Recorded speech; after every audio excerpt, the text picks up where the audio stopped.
सोहराब खान के बुझदिलाना हमले के बाद सर बुलंद किसी तरह अपनी जान बचाकर जंगल की तरफ निकल जाता है, लेकिन वह कहीं आसपास ही होता है।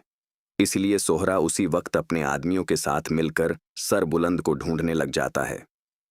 इधर रबिया को जैसे ही पता चलता है कि सर बुलंद पर जानलेवा हमला हुआ है और अब तक उनका कोई पता नहीं चला, तो यह बात सुनते ही रबिया अपनी जान की परवाह किए बगैर सर बुलंद को अकेले ही ढूंढने निकल पड़ती है।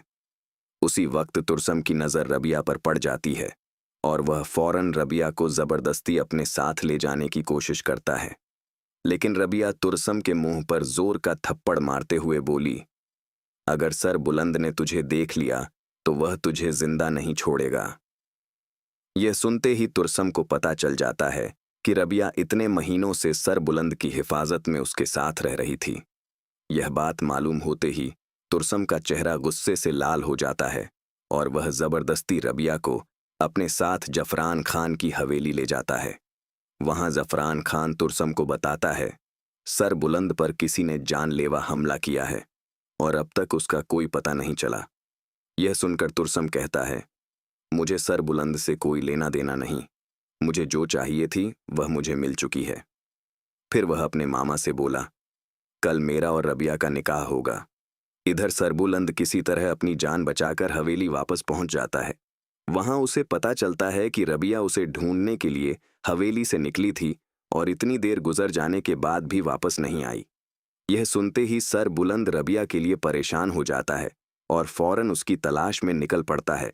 रास्ते में उसे पता चलता है कि तुरसम रबिया को किडनैप करके ले गया है।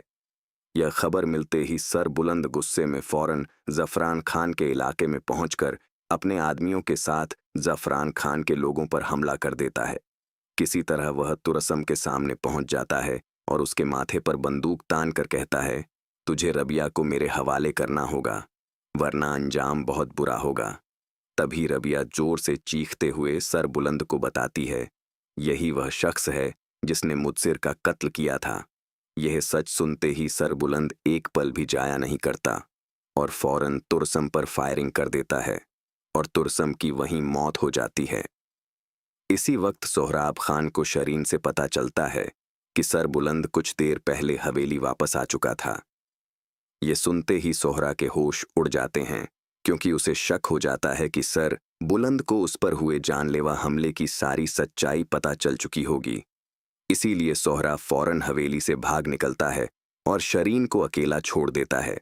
इधर सर बुलंद रबिया के साथ हवेली वापस पहुंचकर शरीन से सोहरा के बारे में पूछता है। शरीन कहती है, वह यहां से भाग चुका है, लेकिन मेरा मोबाइल उसकी गाड़ी में रह गया है। यह सुनते ही सर बुलंद फौरन शरीन के मोबाइल की मदद से सोहरा खान की लोकेशन ट्रेस करवाता है। फिर गुलजमान के साथ मिलकर सोहरा खान का रास्ता रोक लेता है और उसे गाड़ी से बाहर निकलने का हुक्म देता है, लेकिन सोहराब गाड़ी से बाहर निकलने के बजाय वहां से भागने की कोशिश करता है। वह गाड़ी को बहुत तेज रफ्तार से भगाता है, लेकिन रफ्तार ज्यादा होने की वजह से उससे गाड़ी संभाली नहीं जाती और उसकी गाड़ी सीधा खाई में जा गिरती है, जहां सोहराब खान की वहीं मौत हो जाती है।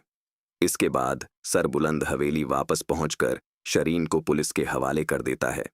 फिर बीबी जान के चेहरे पर सुकून नजर आता है कि आज बानो के कातिल को उसके गुनाहों की सजा मिल चुकी है।